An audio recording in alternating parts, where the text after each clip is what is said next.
Buongiorno a tutti. Anch'io voglio ringraziare il Sindaco dell'Ospitalità e voi per la vostra partecipazione e voglio anche prendere l'occasione per ringraziare tutti coloro che ci hanno fatto pervenire, diciamo, diversi, insomma, già contributi scritti, anche semplici osservazioni o anche qualche clicco mi piace o non mi piace, insomma, ecco, quindi, però questo ci ha dato anche un po' uno spaccato di un interesse che pensavamo fosse inferiore alla verità, ma ci aspettavamo anche tutta questa attenzione, insomma.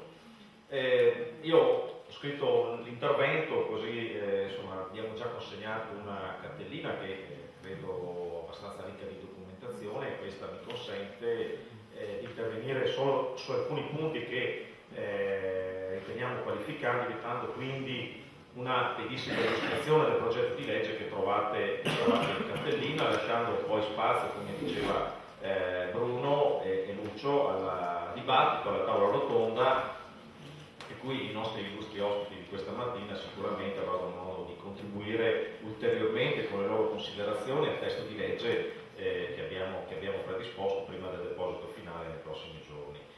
Perché una proposta di legge come Partito Democratico su una materia quale quella ambientale e nello specifico sui parchi? Ci si poteva limitare, come è stato già detto, a proposte emendative del progetto di legge della Giunta. D'altro canto non è poi una materia tra le priorità dell'agenda politica con la quale abbiamo a che fare oggi. Il Paese vive una crisi profonda sul piano economico e occupazionale. Anche le nuove elezioni purtroppo ci hanno consegnato scenari che alimentano l'incertezza. L'abbiamo detto riferendoci ad altri ambiti della vita amministrativa e politica della Regione, parlando appunto di assenza di programmazione in settori decisivi per il nostro Paese, per la nostra Regione, dall'energia ai rifiuti, e che occorrerebbe approfittare di questo periodo di crisi per ripensare anche il modello di sviluppo che ci ha condotto sin qui e non è più perseguibile. Dobbiamo, cioè, come si dice, avere il senso del limite, ed è una delle cose su cui occorre riflettere anche, soprattutto per chi fa politica. Per non parlare poi della crisi di un sistema istituzionale in parte continuamente messo in discussione, vedi la pantomima sulle province, ma che deve trovare invece maggior vigore e dare più efficacia alla propria azione, non inseguendo le mode, ma affrontando, secondo me, in maniera sistematica i complessi nodi di governo del nostro Paese. E partiamo da uno di questi. Il governo del territorio è uno di questi. Un luogo in cui spesso si consumano in modo irresponsabile, è il caso di dire, le contraddizioni legate al sistema di sviluppo imperante. Tardiamo a superare la deleteria e spesso artificiosa antinomia tra sviluppo e occupazione da una parte e ambiente e tutela dall'altra, ma al tempo stesso il territorio è e può essere fonte di opportunità reali, a patto che si individuino risposte innovative che guardino al futuro secondo i concetti della sostenibilità. Come potete vedere nel bellissimo e dettagliato dossier del Consiglio regionale che trovate nella cartellina, quando si parla di aree protette, quindi non solo di parchi, abbiamo a che fare con una superficie di 414.675 ettari, pari al 22,5% del territorio regionale, quindi non un elemento residuale del nostro ambiente. E allora il sistema delle aree protette e dei parchi nel Veneto non si può affrontare unicamente secondo un approccio di riduzione della spesa, tant'è che il progetto di legge della Giunta, il famoso PDL 286, nasce a seguito di una norma che prescriveva appunto la riduzione degli enti, per cui bisognava ridurre anche gli enti parco. Ma il gioco è durato il volgere di un mattino, insomma, dietro questa impostazione si cela una volontà ben più corposa, cioè quella di andare ad un loro smantellamento e non tanto ad una loro revisione, razionalizzazione, un loro rilancio. No?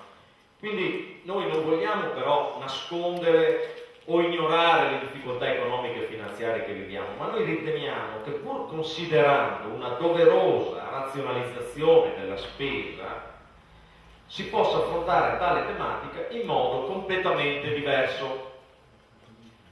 evitando, per esempio, per prima cosa, un accentramento gestionale da parte della Regione su organi e personale. Questo è il primo elemento che già premetteva Bruno nella sua introduzione, che salta all'occhio, insomma, no? Si pensi anche che si vuole gestire tutto in maniera accentrata, con un unico direttore e quant'altro. Fra l'altro è da lì che perverrebbero le uniche economie, insomma, no? Quindi voglio dire, non c'è stato un grande studio che ha portato poi a questa proposta. Evitare un sistema di pianificazione, come è stato proposto, che attribuisce ai parchi solo una competenza naturalistica, nel senso di autotutela dell'ecosistema, escludendo qualunque valenza paesaggistica e non definendo, tra le altre cose, nella proposta che è stata definita dalla Giunta, i rapporti tra i vari livelli della pianificazione. Evitare altresì di sciupare risorse pubbliche, visto che si parla di risorse, perché anche se poche, ma non destinate ad una gestione che integri gli strumenti della pianificazione, non ne coordini la gestione e agisca, secondo noi, in modo dilettantesco e frammentario in quanto a promozione e valorizzazione, equivale ad avere un ennesimo spreco di risorse, poche ma sempre spreco si tratta. Occorre invece fissare in legge alcuni criteri deputati a questo scopo, che diano qualche certezza di risorse, di quelle che sono a disposizione, in modo da non lasciare il tutto in mano arbitrariamente alla Regione e di poter permettere un minimo di attività programmatoria, quale elemento esiziale per una seria politica in campo ambientale di gestione lungimirante delle risorse del territorio, che il territorio può offrire. Una cosa incredibile che reputo molto grave, che ho sentito a sostegno del progetto di legge della Giunta, è il ragionamento, in maniera un po' che magari spesso si fa, siccome i soldi ce li metto io, faccio quello che voglio io, e quindi i comuni, il territorio, eccetera, deve accettare quello che gli viene dato. Non mettono un soldo, non fanno nessuno sforzo. Cioè, voglio dire, non può essere questo l'approccio della Regione rispetto a questa materia. Lo voglio sottolineare perché io credo che nasconda una sottovalutazione non indifferente. Sappiamo bene che considerare questi territori delle risorse è un fatto culturale prima che legislativo, ma se noi lasciassimo passare dei provvedimenti, tra le altre cose, senza un'anima che li caratterizzi, che sfide pensiamo di vincere, a iniziare da quella finanziaria? La prima sfida è come possiamo far considerare la biodiversità un valore da perseguire. Anzitutto occorre responsabilizzare le comunità locali e le loro rappresentanze, superando i conflitti che spesso si sono generati tra enti parco, enti locali e popolazioni, attraverso anche mirate forme di incentivazione, o se preferite di investimenti politici. Qualcuno può obiettare, come c'è stato anche detto, fatto presente anche in uno degli incontri, questa cosa mi è rimasta anche, è stata sottolineata con pertinenza, che se da un lato si vuole spostare tutto in capo alla Regione, dall'altro dobbiamo stare attenti di non commettere l'errore opposto di spostare tutto in capo ai sindaci, che non sempre, come si suol dire, hanno dato miglior prova di sé rispetto alla gestione dei parchi, eccetera. Io non voglio né mitizzare i sindaci né caricarli di altri compiti. So anch'io che spesso si deve pagare dazio alle scadenze elettorali e che ci si concentra spesso dove c'è un ritorno immediato. Certamente un ruolo preminente, se concretizzato in modo attivo e responsabile, lo hanno e lo devono avere le popolazioni residenti, i portatori di interessi, il mondo associativo, le categorie economiche, ma non possiamo ignorare il fatto che la sfida riguarda anzitutto le rappresentanze degli enti locali, che sono il perno amministrativo e dalla loro autorevolezza anche il perno politico della gestione del territorio.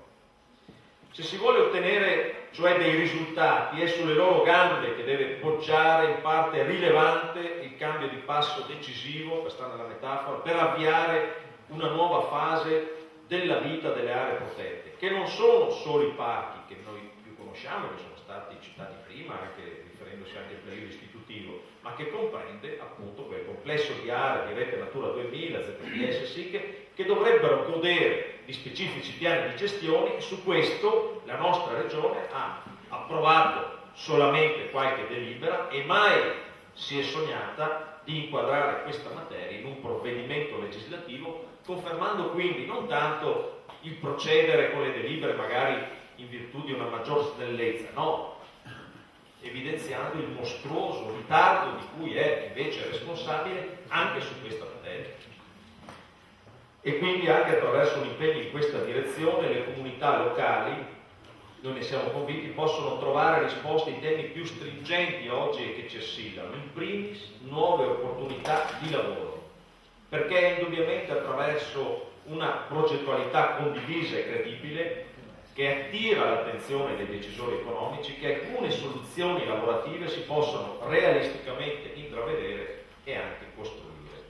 A questo proposito vi invito, si diceva prima dell'indagine delle Usimari, vederlo anche con attenzione, di questa indagine di cartellina realizzata dalla Regione, nella quale però sembra non apprendere poi molto rispetto agli studi che commissiona, e che ci dà la dimensione delle opportunità come anche però del lavoro che occorre fare per intercettare ad esempio flussi turistici importanti che hanno determinate, diciamo, target e obiettivi.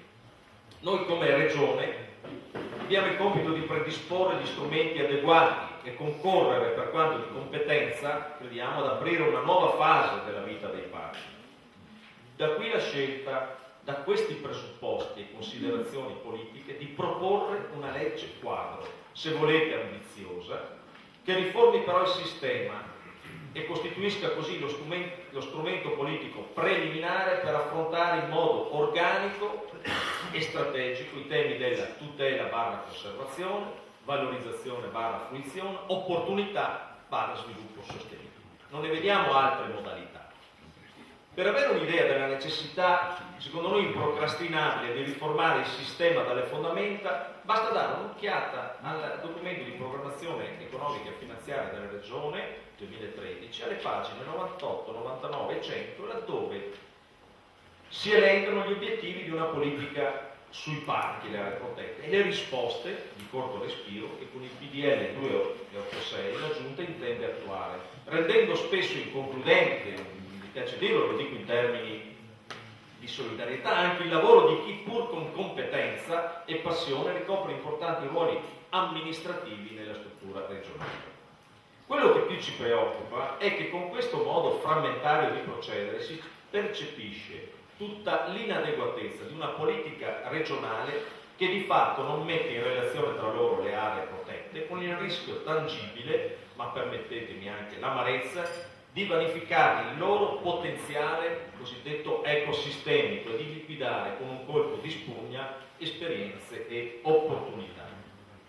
Tra gli obiettivi che principalmente ci prefiggiamo con la presentazione di questa proposta di legge c'è quello di avviare un confronto alto, ravvivare una discussione sulle finalità e sul ruolo che possono esercitare le aree protette, introducendo le missioni di scopo che devono avere i singoli parchi, in modo da caratterizzarli in modo superandi, che consenta altresì di verificare l'attività che viene svolta, nonché l'efficacia degli strumenti e delle misure messe in atto nelle varie realtà. Solo da qui si può partire per dare un giudizio, per trarre delle conclusioni, e non sommariamente come viene fatto: ci sono troppi dipendenti, si spende troppo, non si fa niente, eccetera. Non c'è un'analisi, non c'è un minimo di sforzo, e quindi credo che questo faccia anche torto a chi quotidianamente vi lavora e vi opera.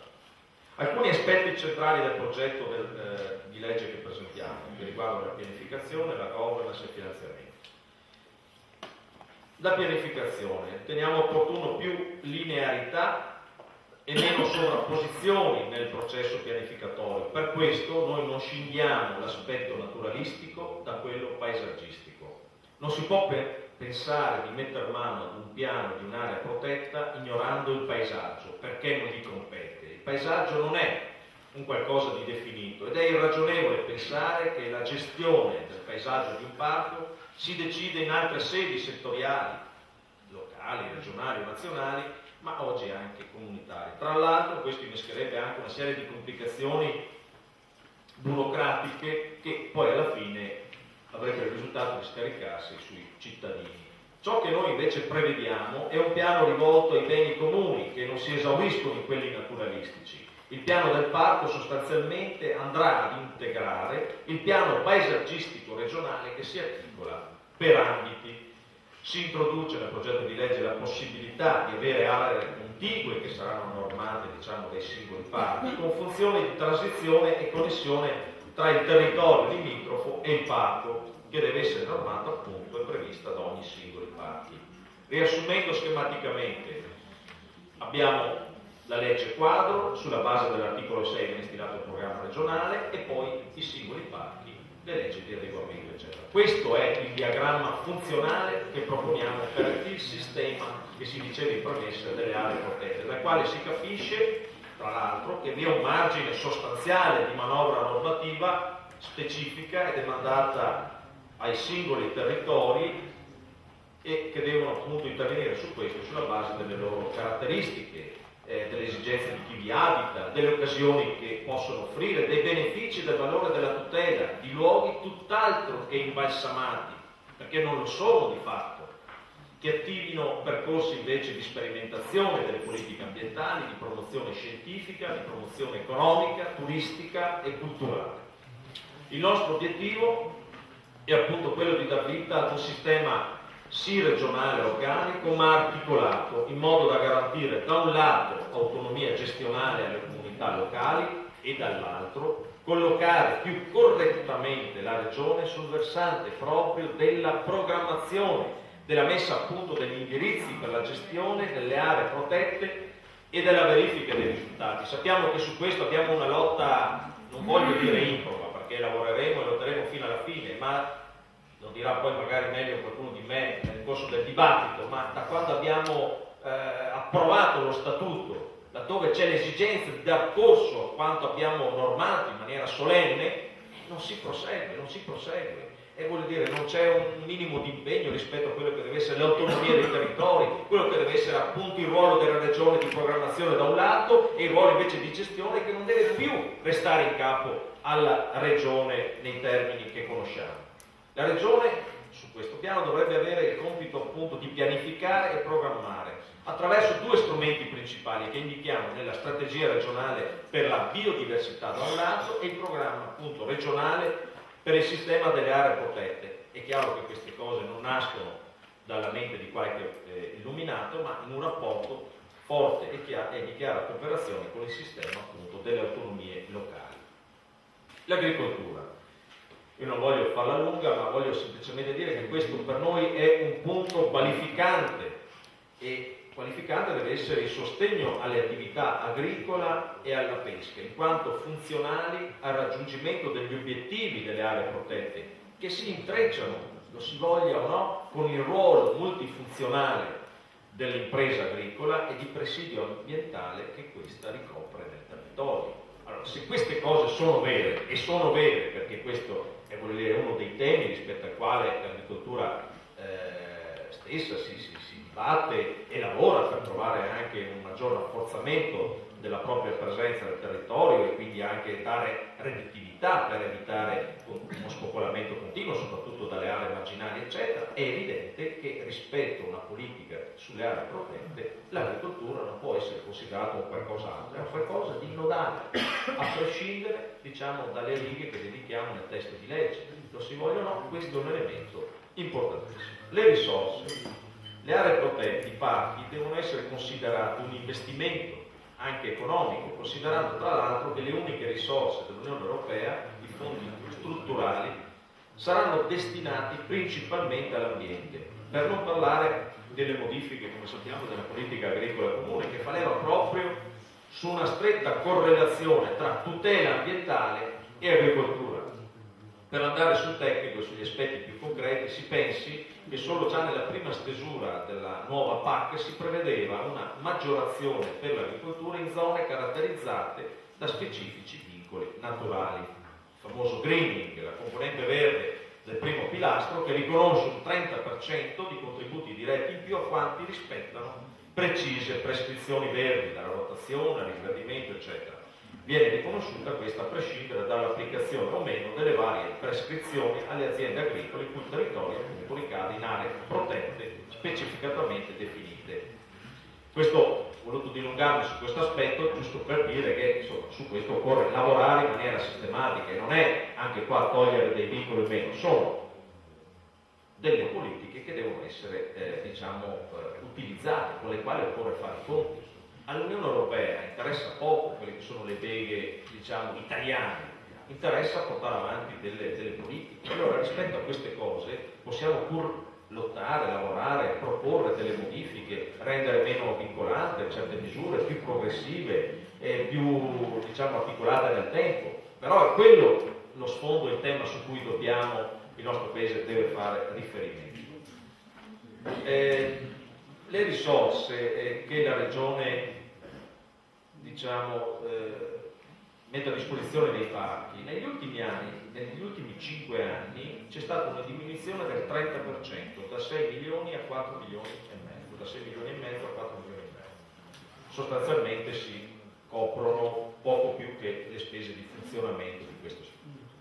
Cioè, quindi non si può dire, che si otterranno dei risparmi, tant'è che l'unico risparmio che pensano di conseguire è quello di eliminare delle figure dirigenziali. Ne abbiamo fatta una, risparmiamo 300-400 mila euro. Questa è la sostanza delle cose.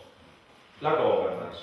Sul piano gestionale proponiamo appunto il superamento dell'ente strumentale, snellendo e cercando di dare più efficienza al sistema di governo dei parchi, cercando di fare tesoro in particolare delle esperienze sin qui maturate, partendo e mutuando l'architettura dei comuni, che ci appare la più razionale ed efficiente, in grado di dare una giusta rappresentanza alle varie realtà del territorio, con l'ausilio di una consulta, la valorizzazione del mondo scientifico, del volontariato, che riteniamo che, se giustamente collocato, può costituire una fonte di risorse, quelle sì, reali, fatte di persone, eccetera, aggiuntive, a quello che deve essere poi il sistema di gestione del territorio. Su questo aspetto è chiaro che un apporto convinto ma anche coraggioso deve essere messo in campo dalla politica, dai partiti, insomma, che non dovranno vedere su queste strutture ancora un elemento su cui buttarsi e individuare e indicare delle persone solo per occupare delle caselle. Spesso sappiamo che la storia dei parchi, come anche quella di altri enti, è stata considerata in questo modo. Insomma, ecco, su questo credo che anche su questa materia sia il caso appunto di cambiare decisione. Intendiamo rafforzare infine la scelta dell'interregionalità per quanto riguarda il parco del Delta del Po. A riguardo voglio dire solo due cose. Premesso che il Delta del Po, sia sul versante emiliano-romagnolo sia su quello veneto, rappresenta, come sappiamo, un'area tra le più ricche di biodiversità a livello internazionale, come tra l'altro è stato recentemente riconosciuto anche dall'UNESCO, che l'ha inserito nella lista del patrimonio mondiale. Ma le cose che voglio dire partendo da quello che è stato recentemente sottoscritto a Palazzo Balbi da un gruppo promotore e che riguarda l'avvio di un lavoro per arrivare alla sottoscrizione del contratto cosiddetto di foce, che riguarda tutta l'area costiera, i bacini geografici del Brenta, del Tiglione, dell'Adige, del Po, eccetera. Di un territorio quindi che interessa più province e diversi comuni. E su questo, cosa c'è scritto in questo manifesto appunto che sulla cui base un nutrito gruppo di lavoro che vedremo poi sta lavorando, deve lavorare, che un bacino geografico è un territorio i cui limiti non sono i confini politici, ma quelli geografici degli ecosistemi e sociali delle comunità umane insediate, abbastanza ampia per tutelare l'integrità degli ecosistemi, abbastanza piccola perché la comunità la considerino cosa propria. Bene, lo scopo di questa iniziativa è appunto quello di integrare le competenze e tutto quello che gli va dietro, in termini di snellezza, di risposta, eccetera, e di ottimizzare le risorse. Il gruppo è formato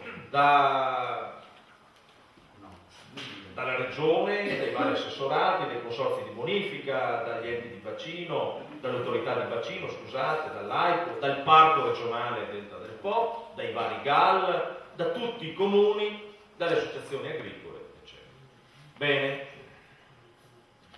Allora, io faccio solo una domanda, non voglio continuare a farla lunga sulla questione del Delta del Po, ma se si dà vita a queste iniziative e si dicono che queste iniziative sono importanti e fondamentali e decisivi per, appunto, stiamo al tema delle risorse, ottimizzarle, magari averne di più, cos'è che osta a una politica che mette insieme il versante veneto e il versante emiliano per, appunto, dare snellezza e integrità alle politiche e ottenere e proporsi in maniera credibile, appunto, per ottenere più risorse? Cos'è che osta? Solo il fatto e l'appartenenza di un comune a un partito e di un altro ad un altro partito? O perché non si sa se i presidenti potranno essere due? Facciamo un presidente unitario, no? A Venezia e Mestre hanno il sindaco e hanno il sindaco di Mestre. Cioè, voglio dire, il pro-sindaco. Faremo il pro-sindaco del parco della parte che c'è, magari a turno. Voglio dire, l'ingegno istituzionale lo possiamo anche trovare. È solo, ripetiamo, è solo, secondo noi, una questione di volontà politica, perché è indubbio che sarebbero molte di più le risorse che si potrebbero produrre,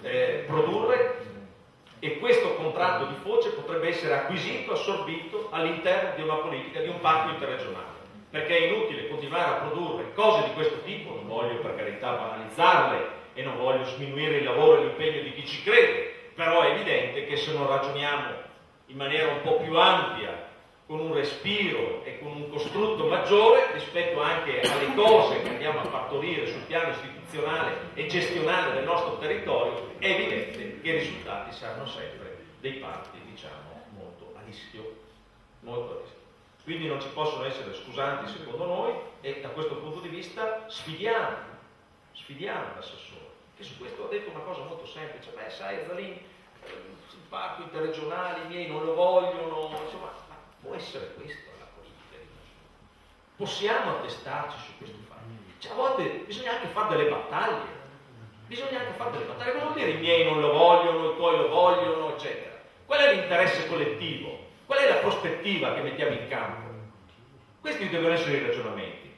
E su questo noi intendiamo misurarci. Anche laddove abbiamo pochi comuni di centro-sinistra, rispetto a un tempo, però abbiamo forti potenzialità e resistenze a sud.